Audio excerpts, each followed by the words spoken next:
28살 김영숙은 웨딩드레스를 입고 거울을 보며 울었다. 이제 행복해질 수 있겠지. 고아원에서 자라 20살의 식당 종업원이 된 영숙. 평생 남의 눈치만 보며 살았다. 하지만 오늘 드디어 자기만의 가족을 갖게 되었다. 신랑 박건우 30세는 강남에 아파트를 가진 중산층 가정의 외아들이었다. 대기업 과장, 연봉 3천만 원. 1994년 기준으로는 상당한 엘리트였다. 영수가 우리 행복하게 살자. 건우의 프로포즈를 받았을 때 영숙은 꿈인 줄 알았다. 하지만 예식장에 도착한 순간 영숙은 깨달았다. 이것은 꿈이 아니라 악몽의 시작이라는 것을 느낄 수 있었다.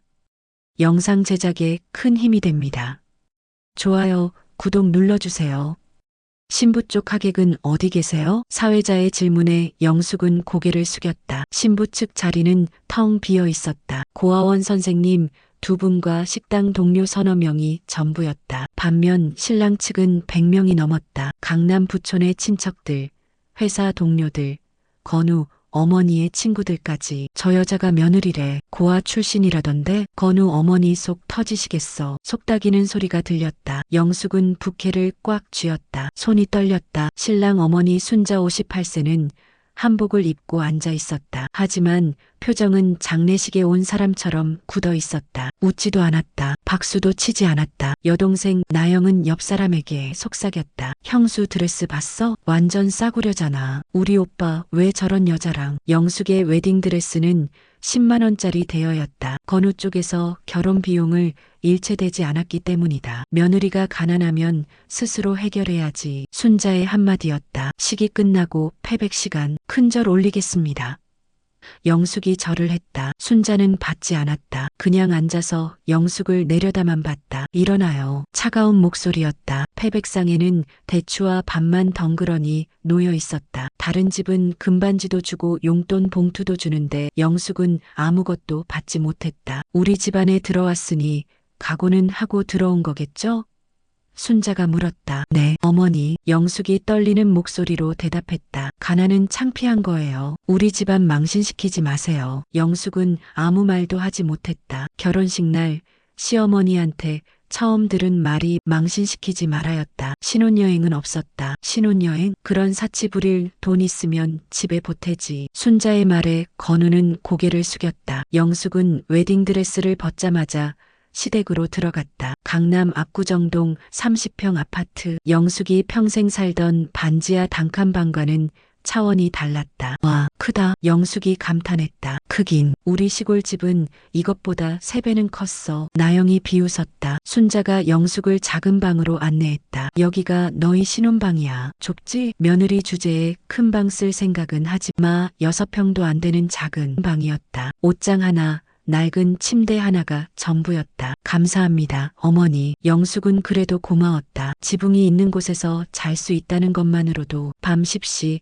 순자가 영숙을 불렀다. 며느리, 이리 와봐. 거실에서 순자와 나영이 기다리고 있었다. 내일부터 집안일은 내가 다 해. 알겠지? 네. 어머니 아침 6시에 일어나서 밥 준비. 나는 흰밥, 국, 반찬 5가지. 나영이는 빵이랑 우유. 건우는 뭐든 잘 먹으니까 내가 알아서. 네. 청소는 매일. 화장실, 거실, 방, 베란다 구석구석. 먼지 하나라도 있으면 안 돼. 네. 빨래는 손빨래. 세탁기는 고장나니까 내 옷만 세탁기 돌려. 우리 옷은 손으로 빨아. 영숙은 입술을 깨물었다. 1994년에 세탁기가 있는데 손빨래를 시킨다고? 그리고 순자가 영숙을 똑바로 바라봤다. 우리 건우 월급 통장 내놓으라는 소리 하지 마. 내가 벌어서 내가 써. 어머니, 하지만 저는 지금 일 그만뒀다며? 그럼 공짜로 먹고 살 셈이야? 아니, 그게 아니라. 며느리 순자가 차갑게 말했다. 넌 여기서 손님이 아니야. 일꾼이야. 밥값은 해야지. 알겠어? 영숙은 고개를 끄덕일 수밖에 없었다. 그날 밤 영숙은 건우에게 울며 말했다. 건우야, 어머니가 너무 심하셔. 미안해. 영수가 엄마가 원래 좀 까다로우셔. 시간이 지나면 괜찮아질 거야. 정말? 응, 내가 잘하면 엄마도 마음을 열 거야. 영숙은 건우를 믿기로 했다. 내가 잘하면 된다. 최선을 다하면 언젠가는 인정받을 수 있다. 하지만 영숙은 몰랐다. 순자는 처음부터 영숙을 며느리로 받아들일 생각이 없었다는 것을. 순자에게 영숙은 아들을 빼앗아간 도둑이었다. 그리고 이 전쟁은 30년 동안 계속될 것이었다. 다음날 새벽 6시 알람 소리에 영숙이 일어났다. 어제 결혼식 피로가 아직 남아 있었지만 일어나야 했다. 부엌으로 가니 순자가 이미 앉아 있었다. 이제 오니? 6시라고 했지? 지금 6시 10분이야. 죄송합니다. 영숙이 급히 앞치마를 둘렀다. 늦은 건 둘째치고 뭘 해야 할지는 알아? 밥하고 국 끓이고. 그래. 그런데 우리 집살이 어디 있는지 알아? 국 재료는? 반찬은? 영숙은 당황했다. 어제 부엌 구경도 못했다. 저 모르겠습니다. 에휴. 순자가 한숨을 쉬었다. 이것도 가르쳐줘야 하나? 며느리가 첫날부터 이래? 죄송합니다. 어머니. 됐어. 오늘은 내가 해줄게. 내일부터는 내가 해. 알겠지? 네. 감사합니다. 영숙은 그날 아침 순자의 요리를 지켜보며 메모했다. 쌀 씻는 물의 양, 국에 들어가는 재료의 비율, 반찬간 맞추는 법 하나하나 외워야 했다. 내일부터는 혼자 해야 하니까. 아침상이 차려지고 가족들이 모였다. 잘 먹겠습니다. 건우가 밝게 웃으며 말했다. 나영은 영숙을 힐끔 보며 말했다. 언니, 설거지는 언니가 하는 거 알지? 응, 알아. 그리고 내 빨래도 있으니까 오늘 꼭 해줘. 알았어. 순자는 아무 말 없이 밥을 먹었다. 하지만 그 침묵이 더 무거웠다. 영숙은 밥맛이 없었다. 아니, 밥을 먹을 수가 없었다. 목이 메었다. 참자. 이건 시작일 뿐이야. 시간이 지나면 나아질 거야. 영숙은 그렇게 자신을 다독였다. 하지만 30년 후 영숙은 깨달았다. 그날이 가장 행복한 날이었다는 것을. 앞으로 더 큰 고통이 기다리고 있었다는 것을. 영숙은 얼어붙은 찬물에 손을 담그고 빨래를 하고 있었다. 손이 갈라지고 피가 났지만 멈출 수 없었다. 며느리, 아직도 안 끝났어?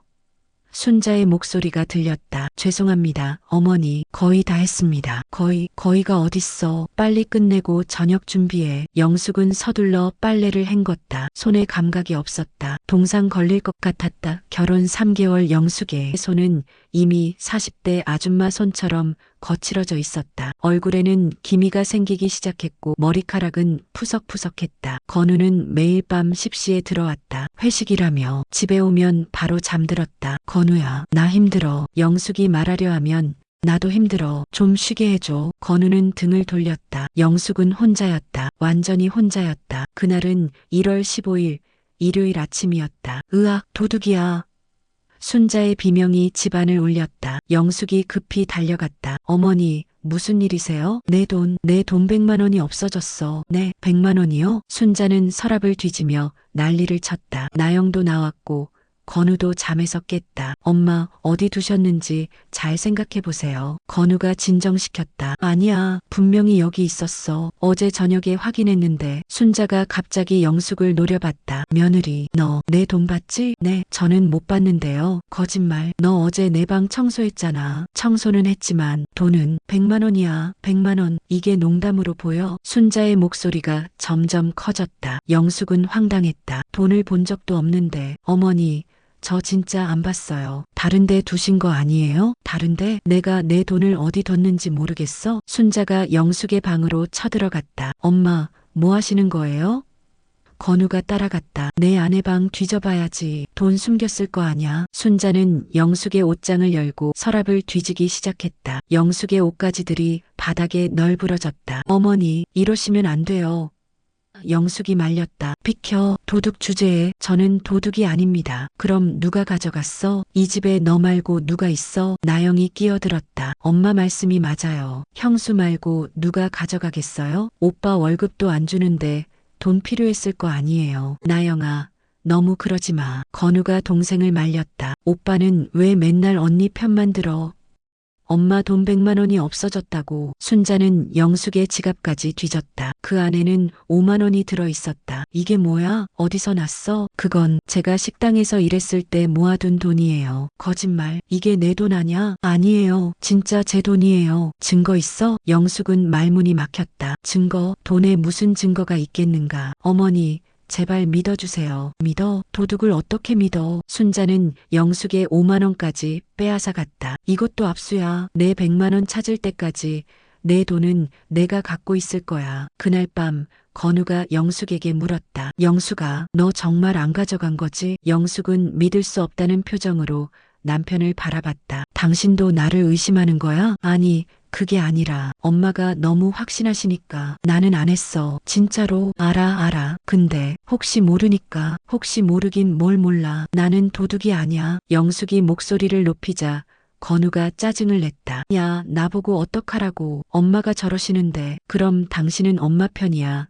아내 편이야? 편 가르지 마. 나는 진실이 뭔지 알고 싶을 뿐이야. 진실은 내가 안 했다는 거야. 증거 있어? 그 말에 영숙은 얼어붙었다. 남편이 증거를 대라고 한다. 당신 진짜 나를 의심하는 거구나. 영숙아, 됐어. 나 혼자 알아서 할게. 영숙은 이불을 덮고 등을 돌렸다. 눈물이 주르륵 흘러내렸다. 남편마저 자신을 믿지 않았다. 세상에서 가장 믿었던 사람이. 다음 날부터 순자의 괴롭힘은 더욱 심해졌다. 도둑 며느리, 밥 차려. 순자는 영숙을 도둑 며느리라고 불렀다. 이름 대신 나영아, 도둑 며느리한테 빨래 시켜. 오빠, 도둑 며느리 좀 단속해. 영숙은 참았다. 항변해봤자 소용없다는 걸 알았다. 어느 날 순자는 영숙의 식사량을 줄였다. 도둑은 밥 먹을 자격 없어. 밥만 먹어. 어머니, 싫으면 100만 원 갚아. 그럼 밥 주지. 영숙은 밥을 반만 먹었다. 아니, 반도 못 먹었다. 목이 메어 넘어가지 않았다. 그리고 일은 더 늘었다. 마당 청소해. 화장실 변기 솔로 닦아. 베란다 유리창 다 닦아. 손자국 하나도 있으면 안 돼. 영숙은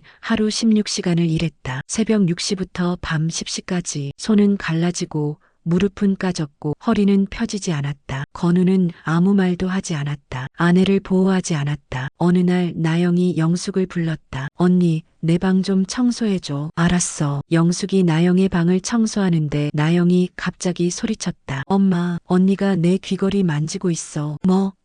순자가 달려왔다. 저는 그냥 청소. 또 훔치려고 했지? 아니에요. 나영이 눈물을 짜내며 말했다. 엄마, 무서워요. 언니가 자꾸 내 물건 쳐다봐요. 이 도둑년이 이제 내 딸 물건까지 넘보는 거야? 순자가 영숙의 뺨을 때렸다. 짝! 영숙은 넘어졌다. 뺨이 화끈거렸다. 어머니, 당장 내 방에서 나오지 마. 밥도 주지 않을 거야. 영숙은 방으로 쫓겨났다. 문이 밖에서 잠겼다. 건우야, 도와줘. 영숙이 문을 두드렸지만 아무도 오지 않았다. 영숙은 그날 하루 종일 굶었다. 물 한 모금도 마시지 못했다. 밤이 되어서야 건우가 문을 열었다. 영숙아, 괜찮아? 영숙은 대답하지 않았다. 남편을 보고 싶지 않았다. 미안해. 내가 엄마한테 말했는데. 됐어. 나가줘. 영숙아, 나가라고. 건우는 나갔다. 영숙은 혼자 울었다. 그로부터 일주일 후 나영이 갑자기 소리쳤다. 엄마, 돈 찾았어. 뭐? 어디서? 내 코트 주머니에. 순자와 나영이 거실로 나왔다. 나영의 손에는 100만 원이 들려 있었다. 이거 내가 가져간 거였어? 아니 엄마, 나도 몰랐어. 그날 엄마가 나보고 은행 가라고 돈 주셨잖아. 근데 내가 깜빡하고 주머니에 넣어뒀나 봐. 영숙이 부엌에서 그 소리를 들었다. 달려나갔다. 어머니, 그럼 제가 도둑이 아니었잖아요. 순자는 잠시 당황한 표정을 지었다. 하지만 곧 딱딱한 얼굴로 돌아왔다. 그래서? 네, 그래서요? 100만 원 찾았으니 됐잖아. 뭘 바라는데? 어머니, 저한테 사과하셔야죠. 사과? 순자가 코웃음을 쳤다. 내가 왜 며느리한테 사과를 해? 어머니가 저를 도둑이라고. 그래, 도둑이라고 했어. 근데 어쩔래? 의심받을 짓을 했으니까 그렇지. 제가 무슨 짓을 했는데요? 가난한 주제에 우리 집에 들어온 것부터 잘못이야. 영숙은 할 말을 잃었다. 가난이 잘못인가? 나영이 옆에서 거들었다. 언니, 그렇게 따지면 언니가 더 이상해 보여. 왜 이렇게 오버하는 거야? 나는 오버하는 게 아니야. 억울해서 그래. 억울하긴. 진짜 도둑도 아니면서 왜 저렇게 난리야? 나영이 순자에게 속삭였다. 건우가 퇴근해서 돌아왔다. 영숙이 달려갔다. 건우야, 돈 찾았어. 내가 도둑이 아니었어. 그래, 다행이네. 다행이 아니야. 어머니가 나한테 사과를 안 하셔. 엄마한테 사과 받으려고 그래. 에휴, 뭐 당연한 거 아니야? 영수가 엄마는 어르신이셔. 어르신한테 사과받겠다고 우기면 안 되지. 하지만 그만해. 나도 피곤해. 건우는 방으로 들어가 버렸다. 영숙은 그 자리에 서서 울었다. 아무도 자신의 편이 아니었다. 그날 이후 순자의 괴롭힘은 더욱 악랄해졌다. 도둑은 아니었지만 그래도 의심받을 짓을 한 건 사실이야. 벌 받아야지. 순자는 영숙에게 변기 청소를 맨손으로 하게 했다. 맨손으로 변기 안쪽까지 닦아? 장가? 그런 거 필요 없어. 영숙은 눈물을 흘리며 변기를 닦았다. 구역질이 났지만 참았다. 나영은 더욱 심하게 굴었다. 언니, 내 구두 닦아줘. 언니, 내 발톱 깎아줘. 언니, 내 머리 빗겨줘. 영숙은 신우이의 하녀가 되어 있었다. 어느 날 순자는 영숙의 휴대폰을 빼앗았다. 내 친구들한테 연락하지 마. 우리 집 이야기하고 다닐까봐. 어머니, 그건 너무 싫으면 이 집 나가. 영숙은 외부와 완전히 단절되었다. 친구도 연락할 사람도 없었다. 밤마다 영숙은 이불 속에서 울었다. 왜 나한테만 이러는 거지? 내가 뭘 잘못했지? 하지만 답은 없었다. 어느 날 밤 건우가 술에 취해 들어왔다. 영숙아, 왜 너 우리 엄마한테 좀 잘해줄 수 없어? 영숙은 귀를 의심했다. 뭐라고? 엄마가 나한테 맨날 전화하셔. 내가 말을 안 듣는다고. 내가 뭘 안 들었는데? 모르겠어. 그냥 내가 좀 참아줘. 응? 나는 매일 참고 있어. 이것보다 더 어떻게 참아? 목소리 좀 낮춰. 엄마 들으시겠어. 들으면 어때? 나는 억울하다고. 건우가 소리쳤다. 내가 이 집에 시집 온 거 잊었어? 며느리가 시어머니한테 대드는 게 말이 돼? 영숙은 남편을 빤히 바라봤다. 당신 변했어? 내가 뭘? 결혼 전에는 나를 지켜준다고 했잖아. 근데 지금은 엄마 편만 들잖아. 내가 언제 엄마 편을 들었어? 지금도 들고 있잖아. 나보고 참으라고. 그럼 어쩌라고? 엄마한테 대들라고? 그런 게 아니라 당신이 나를 좀 보호해줬으면. 에휴, 답답해. 건우가 한숨을 쉬었다. 영수가 너 좀 철들어. 결혼 생활이 원래 이래. 내가 너무 유난 떠는 거야. 유난? 그래, 유난. 다른 며느리들 다 참고 사는데 너만 유난이야. 그 말에 영숙은 더 이상 할 말이 없었다. 남편은 이미 자기 편이 아니었다. 그날 밤 영숙은 작은 가방에 옷을 챙겼다. 이 집을 나가자. 더 이상은 못 참겠어. 하지만 가방 지퍼를 잠그려는 순간 멈췄다. 어디로 가지? 친구들한테? 이미 연락도 끊긴 지 오래인데. 고아원 선생님한테? 폐만 끼치겠지. 혼자 자취? 돈도 없는데. 영숙은 주저앉아 울었다. 갈 곳이 없었다. 완전히 갇혀 있었다. 문득 거울을 봤다. 거울 속 자신의 모습은 초췌했다. 3개월 만에 10kg이 빠졌다. 눈가에는 다크서클이, 손은 상처투성이었다. 이게 나야? 이게 정말 나야? 영숙은 거울을 보며 다짐했다. 참자. 조금만 더 참자. 언젠가는 나아질 거야. 아이를 낳으면 어머니도 마음을 열겠지. 영숙은 그렇게 자신을 다독이며 가방을 다시 풀었다. 하지만 영숙은 몰랐다. 아이를 낳은 후에는 더 큰 지옥이 기다리고 있다는 것을. 영숙은 한 달 뒤 자신이 임신했다는 사실을 알았다. 병원에서 진단서를 받은 날 손이 떨렸다. 아이가 생겼어. 나에게도 생명이. 눈물이 났다. 이번엔 기쁨의 눈물이었다. 그래, 이제 달라질 거야. 어머니도 건우도 다 나를 인정해 주겠지. 영숙은 집으로 돌아와 조심스럽게 말했다. 어머니, 저 임신했어요. 순자는 잠시 멈칫하더니 냉정하게 말했다. 그게 왜 그렇게 자랑스러워? 어머니, 손주예요. 건우랑 제 아이예요. 그럼 애 낳는 게 그렇게 대단한 일이야? 아니요. 그게 아니라 입덧한다고 일 안 할 생각하지 마. 며느리가 애 가진 거 가지고 특별 대접 받을 줄 알아? 영숙은 입술을 깨물었다. 기쁨은 금세 사라졌다. 대신 차가운 현실이 밀려왔다. 며칠 후 입덧이 심해졌다. 밥 냄새만 맡아도 구역질이 났다. 그런데도 순자는 그녀를 부엌으로 불렀다. 국 끓여. 반찬은 다 내 몫이야. 어머니 냄새가 너무. 입덧이 뭐 대수야. 다 그렇게 낳는 거지. 순자는 코웃음을 쳤다. 영숙은 땀을 흘리며 국을 끓였다. 그릇을 옮기다 구토를 참지 못하고 바닥에 토했다. 더러워 죽겠네. 순자가 소리쳤다. 애 핑계 대면서 게으름 피우는 거 아니야? 죄송해요. 일부러 그런 게 아니에요. 순자는 빗자루를 던졌다. 당장 치워. 영숙은 무릎을 꿇고 토사물을 치웠다. 눈앞이 아득했다. 이 아이만 아니었으면 나도 벌써 이 집을 나갔을 텐데. 하지만 배를 만지며 중얼거렸다. 괜찮아. 너만은 지킬게. 너만은. 임신 7개월째.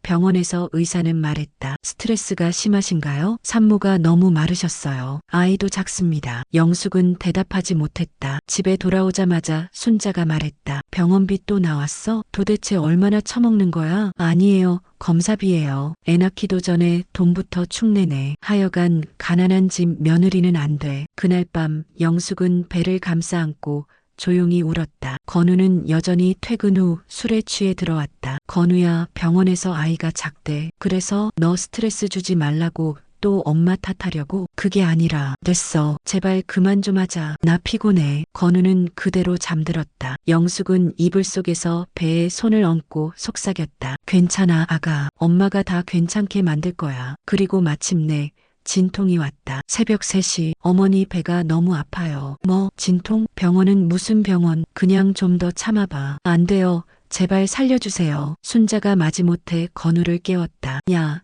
병원 좀 데려다 줘라. 건우는 비몽사몽 상태로 차를 몰았다. 산부인과에 도착하자마자 영숙은 바로 분만실로 들어갔다. 진통은 10시간을 넘겼다. 피가 멈추지 않았고 의사들의 얼굴이 점점 굳어갔다. 혈압이 떨어집니다. 피가 부족합니다. 건우는 복도에서 불안하게 서 있었다. 그때 아기의 울음소리가 들렸다. 우왕, 간호사가 말했다. 아들은 건강합니다. 그럼 제 아내는요? 산모는 아직 회복 중입니다. 피가 너무 많이 나서요. 건우는 안도의 한숨을 쉬었다. 하지만 그 순간 문 안쪽에서 의사의 목소리가 들렸다. 산모 혈압 급락. 피 다시 주세요. 이봐요. 정신 차리세요. 장면은 하얗게 번졌다. 시간이 흐르고 병실 창가에는 새벽빛이 스며들었다. 영숙은 희미하게 눈을 떴다. 옆에는 아기가 곤히 자고 있었다. 내 아가. 그녀는 미소를 지었다. 하지만 병실 문이 열렸다. 순자가 들어왔다. 아들 낳았다며? 네, 잘됐네. 근데 너 애 낳고도 병원비 밀렸더라. 어머니, 내일 바로 퇴원해. 병원비는 내가 알아서 해. 저 아직 몸이 시끄러워. 산후조리 그딴 거 없어. 우리 집엔 그런 사치 없다. 순자는 문을 닫고 나갔다. 영숙은 아기를 품에 안고 조용히 속삭였다. 괜찮아. 엄마가 너만은 지킬게. 그녀의 눈에서는 눈물이 흘렀다. 그 눈물은 기쁨도 슬픔도 아닌 그저 끝나지 않는 절망의 시작이었다. 아이의 울음소리가 새벽 공기를 찢었다. 응애 응애. 영숙은 흐릿한 눈으로 아기를 품에 안았다. 괜찮아. 우리 아가. 엄마가 있잖아. 하지만 그 순간 방문이 벌컥 열렸다. 조용히 좀 해. 새벽마다 애가 왜 저래? 순자가 인상을 찌푸리며 소리쳤다. 어머니.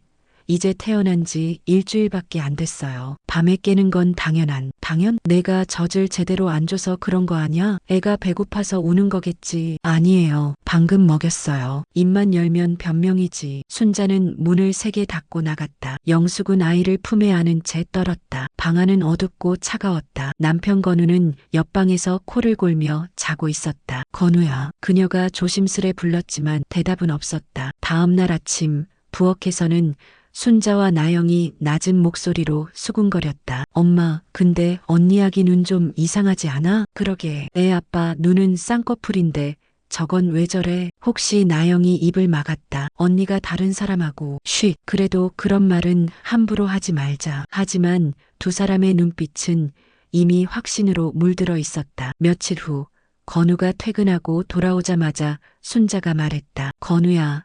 나 참 이상한 생각이 든다. 뭐가요? 그 아기 내 어릴 때랑 너무 달라. 피부색도 눈도. 엄마, 그건 아직 어려서 그래요. 아니야. 혈액형이라도 확인해 봐야겠다. 건우는 어이없다는 듯 웃었다. 엄마, 무슨 말을 그렇게 해요. 나는 그냥 확실히 하자는 거야. 우리 집안 피가 맞는지. 그날 밤 영숙은 몰래 거실에서 이 대화를 들었다. 몸이 굳었다. 손에 들고 있던 젖병이 덜컥 떨어졌다. 순자가 소리를 들었다. 뭐야? 몰래 듣고 있었어? 어머니 저한테 왜 이러세요? 왜? 불안하니까 그렇지. 내가 예전에도 돈 훔쳤다는 의심받았잖아. 이번엔 피까지 의심스러워. 저 그런 사람 아니에요. 그럼 증명해. 혈액 검사하자. 건우야. 당신도 들었지? 하지만 건우는 침묵했다. 엄마가 그러면 그냥 한번 해보자. 별일 아니잖아. 별일 아니라고. 그래야 오해가 풀리지. 영숙은 그제야 깨달았다. 남편의 침묵이 곧 동의라는 것을. 며칠 뒤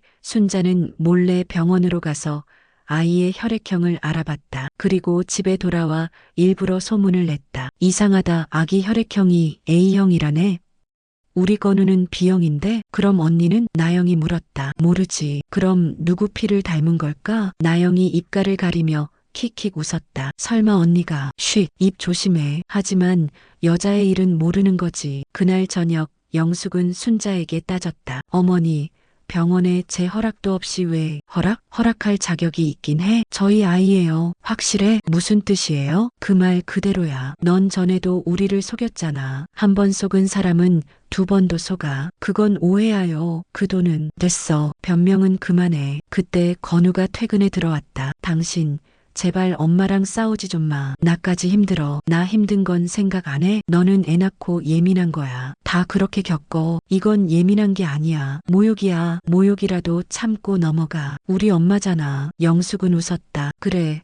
당신 엄마잖아. 하지만 나한테는 지옥이야. 순자가 옆에서 중얼거렸다. 지옥은 내가 만들었지. 그날 밤 아기는 밤새 울었다. 영숙은 젖을 물리며 눈물을 흘렸다. 이 아이는 무슨 죄가 있지? 방문 밖에서는 순자의 그림자가 들락거렸다. 그리고 어둠 속에서 그녀의 낮은 목소리가 들렸다. 도둑년, 거짓말쟁이, 그리고 잠시 멈추더니 남의 피 섞인 년. 그 말이 영숙의 가슴을 깊게 찔렀다. 눈물이 멈추지 않았다. 그녀는 아이를 꼭 끌어안았다. 괜찮아. 아가야, 엄마가 지켜줄게. 하지만 영숙의 결심은 너무 늦은 것이었다. 그날 이후 순자는 진짜 증거를 만들어내기 시작했다. 누군가를 파멸시키기 위해. 며칠이 지나도 순자의 입가에는 불길한 미소가 떠나지 않았다. 그녀는 매일같이 휴대폰을 손에서 놓지 않았다. 나영아, 그 사람 아직 연락돼? 응, 어제도 사진 몇 장 더 보내줬대. 좋아. 이번엔 확실히 끝내자. 순자는 휴대폰 화면을 뚫어져라 쳐다봤다. 사진 속에는 카페에서 누군가와 마주 앉아 있는 영숙의 모습이 있었다. 하지만 그건 몇 달 전 우연히 고아원 동창을 만났던 장면이었다. 순자는 교묘히 편집했다. 남자의 얼굴이 흐릿하게 보이도록 처리했고 시간과 위치 정보를 조작했다. 마치 불륜 현장을 찍은 듯한 사진이었다.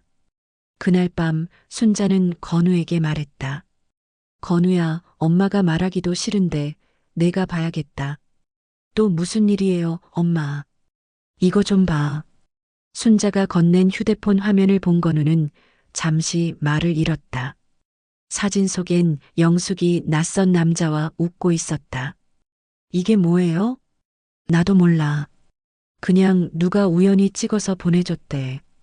근데 이게 우연일까? 설마 영숙이가 그런 사람은 아니에요. 그래, 엄마도 그랬으면 좋겠지. 근데 이상하게 전에 혈액형도 맞지 않았잖니. 그건 병원에서 실수일 수도 있고. 너는 왜 항상 내 아내 편이야? 한 번쯤은 진실을 봐야지. 건우의 눈빛이 흔들렸다. 그날 밤 건우는 술을 들이켰다. 그리고 영숙에게 물었다. 너 나 몰래 만나는 사람 있어? 뭐라고? 카페에서 남자랑 웃고 있는 사진이 있어. 그건 고아원 동생이에요. 우연히. 왜 이제 와서 고아원 이야기를 꺼내? 그때 말했잖아요. 나 고아원 출신이라고. 그랬나? 이상하게 그 말이 지금은 거짓처럼 들리네. 건우야, 제발 믿어줘. 나 그런 사람 아니야. 그럼 왜 사진에선 그렇게 즐거워 보여? 그건 말이 막혔다. 그때 방문이 열리고 순자가 들어왔다. 무슨 소리야? 또 싸워? 어머니, 그 사진 조작이에요. 누가 일부러? 조작? 내가 그런 말할 자격이 있어? 어머니, 입 다물어. 이 집에 들어올 때부터 불길했어. 얼굴부터 싸가지 없더라니 결국 이럴 줄 알았지. 전 그런 적 없어요. 그럼 그 남자가 누군데? 이름 말해봐. 고아원 친구라고요. 고아원 그래. 그럼 그 고아원에 전화해서 물어보자. 지금요? 그래. 대답 못하겠으면 그게 증거지. 순자는 휴대폰을 꺼내 들었다. 하지만 번호를 누르지도 않았다. 대신 차가운 미소만 지었다. 봐라. 이렇게 거짓말을 못 숨겨. 거짓말이 아니에요. 영숙은 울부짖었다. 하지만 그 소리는 아무도 들어주지 않았다. 그날 밤 건우는 침묵했고 순자는 승리한 듯 미소 지었다. 건우야, 이제 알겠지? 피는 못 속여. 그 애도 너 자식 아닐 거야. 그만해요, 엄마. 아니, 확실히 해야지. DNA 검사라도 하자. 됐어요. 그럼 넌 평생 의심 속에 살겠네. 며칠 뒤 순자는 몰래 병원에 갔다. 아기의 머리카락을 잘라 봉투에 넣고 자신의 머리카락과 함께 검사 의뢰서를 제출했다. 그리고 며칠 후 결과지가 도착했다. 역시나 내 감은 틀리지 않았어. 순자는 허위 보고서를 꾸며냈다. 부모 일치율 0%. 그 문장을 보며 흐뭇하게 웃었다. 그녀는 프린트한 종이를 봉투에 넣고 식탁 위에 던졌다. 이게 뭐야? 건우가 물었다. 검사 결과야. 건우는 손이 떨렸다. 0%? 그래. 이제 믿겠니? 그 여자는 우리 집을 망치러 들어온 년이야. 그날 저녁 건우는 술에 취해 돌아왔다. 너의 아빠 누구야? 무슨 말이에요? 검사 결과 나왔어. 내 애 아니래. 그럴 리가 없어요. 조작이에요. 조작? 또 그 소리야? 당신 엄마가 꾸민 거예요. 제발 믿어줘. 닥쳐. 건우의 손이 공중을 가르며 날아왔다. 찰싹. 따뜻한 피가 입안에 번졌다. 영숙은 멍하니 건우를 바라봤다. 이제 그만 나가. 이 집에서 내가 낳은 애도 데리고 꺼져. 영숙은 그 말을 듣고 무릎을 꿇었다. 제발 한 번만 믿어줘요. 믿을 게 있어야 믿지. 건우는 방으로 들어가 문을 닫았다. 문틈 사이로 아이의 울음소리가 새어나왔다. 순자는 거실에서 그 울음을 들으며 미소 지었다. 이제 끝이야, 영숙아. 내가 있던 자리는 이제 없어. 아이가 태어난 지 3달째. 영숙의 하루는 끝없는 피로와 불안으로 가득했다. 밤마다 아이의 울음소리에 잠을 설치고 낮에는 시어머니의 잔소리가 이어졌다. 젖은 왜 그렇게 늦게 물려? 내가 게으르니까 애가 우는 거야. 밥은 언제 해? 젊은 애가 손이 그렇게 느려서야. 영숙은 입술을 깨물었다. 아이는 품에 안겨 있었지만 마음은 점점 멀어지고 있었다. 그때부터였다. 건우가 점점 늦게 들어오기 시작한 건 회사 일이 많아서 그래. 오늘도 회식이야. 하지만 영숙은 알고 있었다. 그의 눈빛, 말투, 그리고 휴대폰을 감추는 습관. 모든 게 달라졌다. 어느 날 밤 건우의 옷에서 낯선 향수가 났다. 이 향수 뭐야? 모르겠는데? 회사 여직원이 지나가다 묻은 거겠지. 지나가다? 이 향이 이렇게 진하게? 또 의심이야? 너 진짜 피곤하게 산다.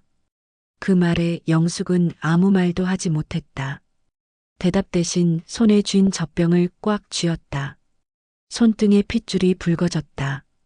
밤새 영숙은 잠들지 못했다. 거실로 나와 불 꺼진 방을 바라보았다. 건우는 코를 골며 자고 있었다. 그 얼굴을 보며 속으로 중얼거렸다. 당신은 왜 나를 이렇게 만들었어?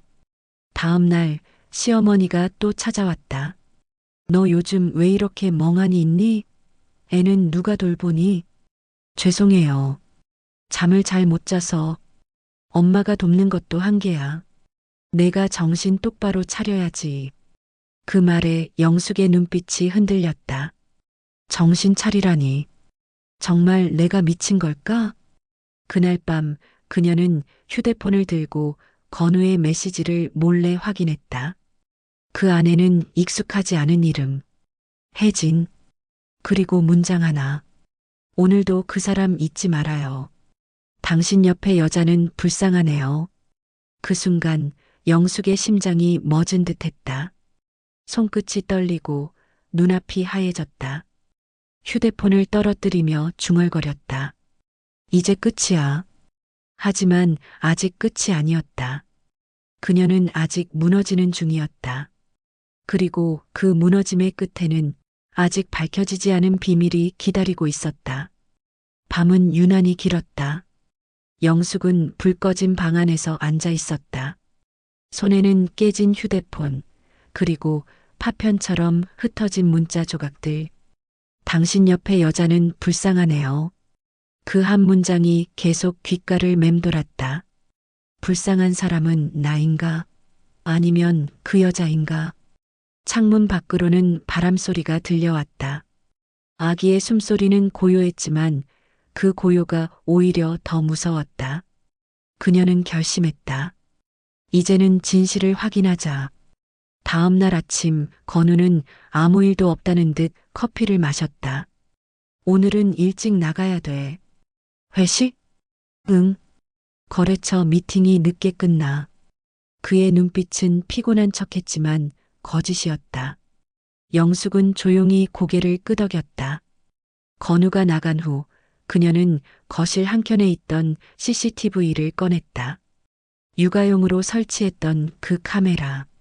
평소엔 아이만 비쳤지만 각도를 조금 바꿔두었다. 거실로 현관문 쪽으로. 그날 밤 11시 화면 속에 문이 열렸다. 그리고 들어온 사람은 시어머니였다. 손에는 음식이 든 봉투가 들려 있었다. 그녀는 조용히 냉장고에 무언가를 넣었다. 그런데 그 뒤로 한 여자가 따라 들어왔다. 어머니, 이 시간에. 괜찮아.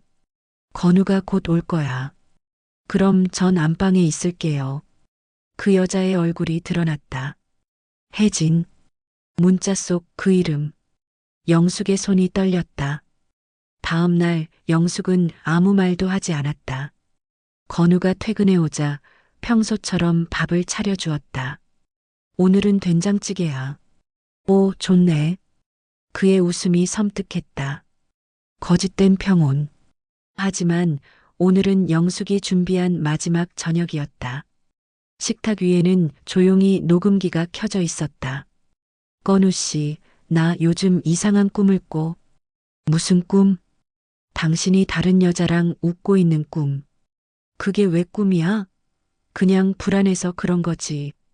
그 여자가 혜진이더라. 그 순간 건우의 젓가락이 멈췄다. 뭐라고? 모를 리가 없잖아. 내가 그 여자를 만났다는 거. 건우는 얼굴이 굳었다. 잠시 후 억지 웃음을 지으며 말했다.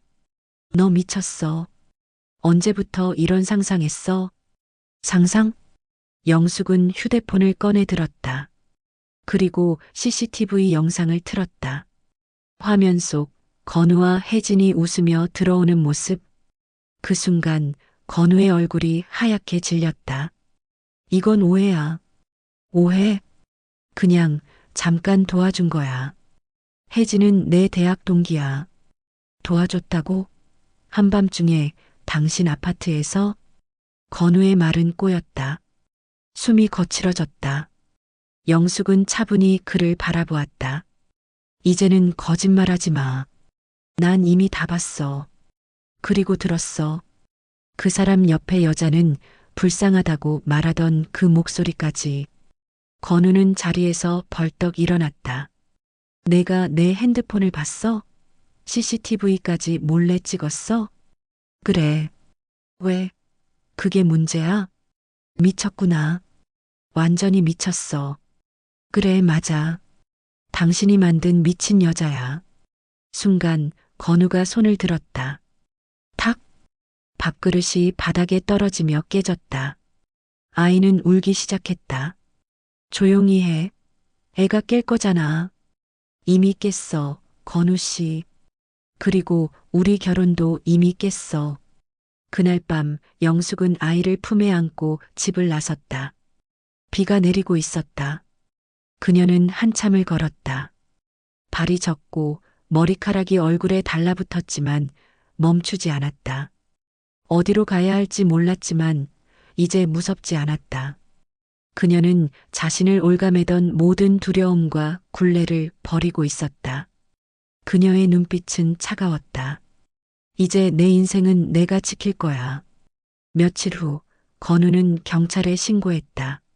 아내가 아이를 데리고 사라졌어요. 그러나 아무도 그녀를 찾을 수 없었다. 그녀의 흔적은 감쪽같이 사라졌다. 하지만 그로부터 3개월 후 건우의 집으로 하얀 봉투 하나가 배달되었다. 보낸 사람 Y.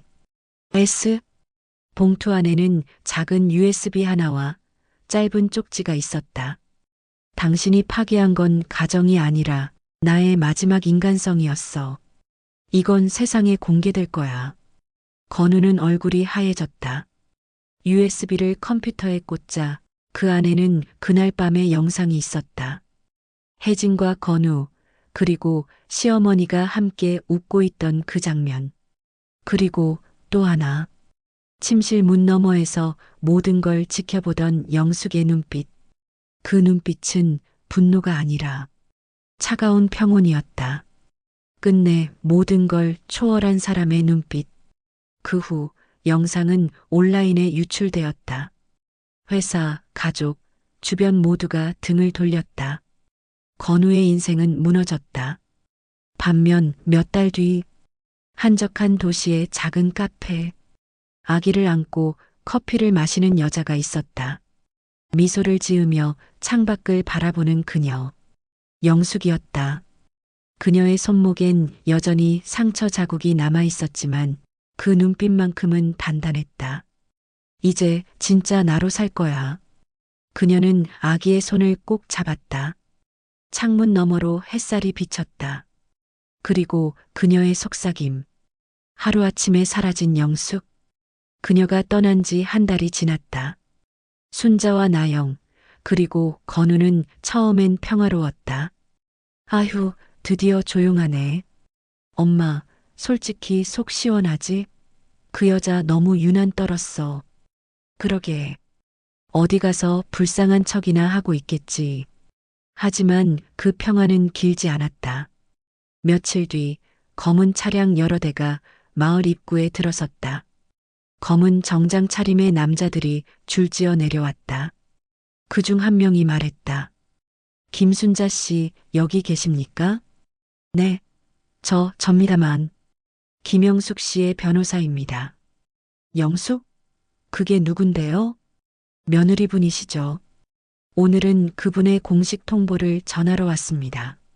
순자의 얼굴이 하얗게 질렸다. 통보라니 무슨 통보요? 변호사는 조용히 서류를 꺼냈다. 이 집은 더 이상 당신 소유가 아닙니다. 김영숙 대표의 명령에 따라 오늘부로 이 부지는 매입 완료되었습니다. 뭐라고요? 영숙이가? 그게 무슨 소리야?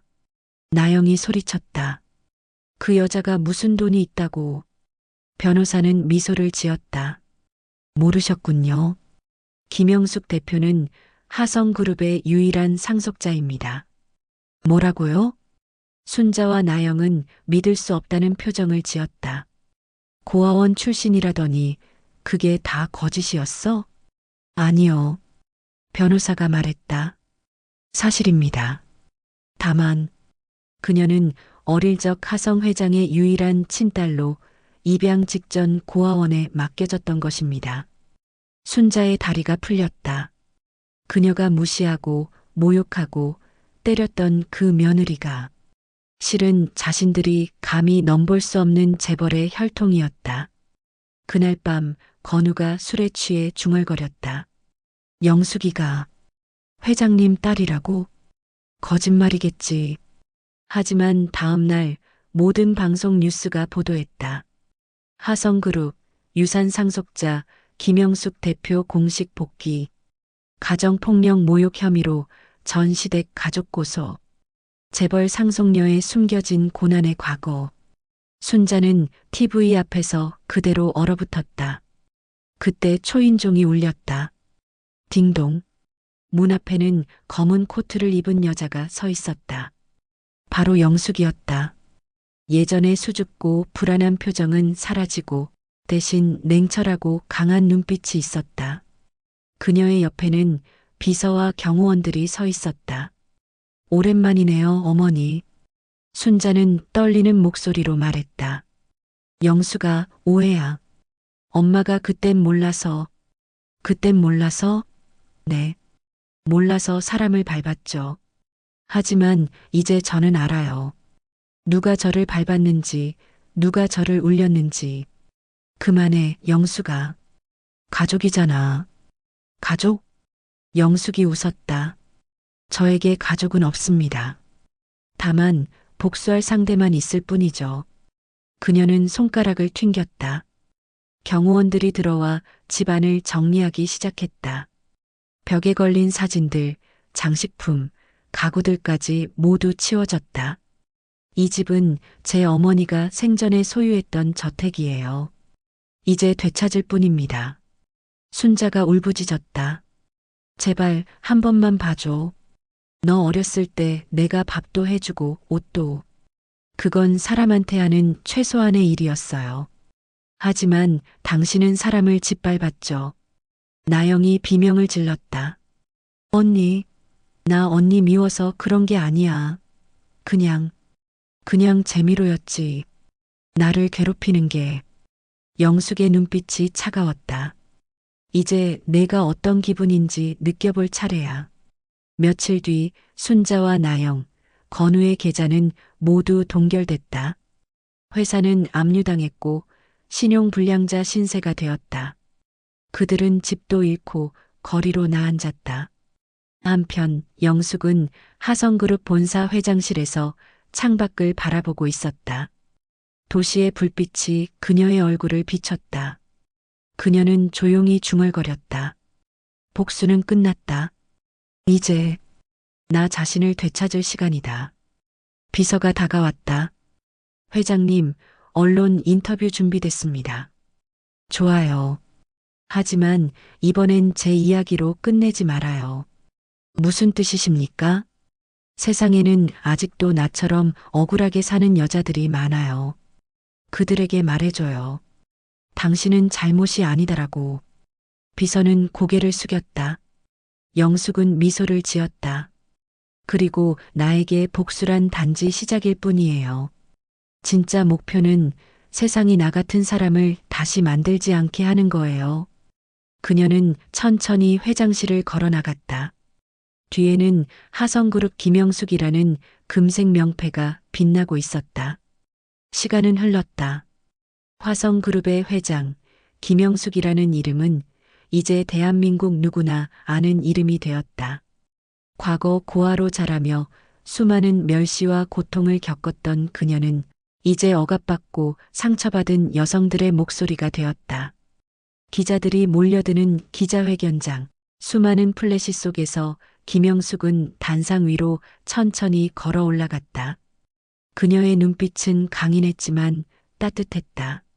저는 한때 누군가의 며느리였고 한때 누군가의 희생양이었습니다. 하지만 지금은 모든 여성의 대변인으로 서 있습니다. 그 말에 박수 소리가 터져 나왔다. 그녀는 여성인권연합회의 새로운 회장으로 추대되었다. 그 자리에는 같은 상처를 가진 수많은 여성들이 함께 있었다. 우리의 상처는 약점이 아니라 다시 일어설 힘입니다. 저는 그 힘을 믿습니다. 영숙은 단상에서 내려오며 미소를 지었다. 그 미소는 과거의 자신 그 외롭고 상처받았던 소녀에게 보내는 것이었다. 영숙아, 이제 울지 마. 이제는 내가 누군가의 희망이야. 그리고 화면은 천천히 어두워졌다. 그녀의 이름이 자막으로 떠올랐다.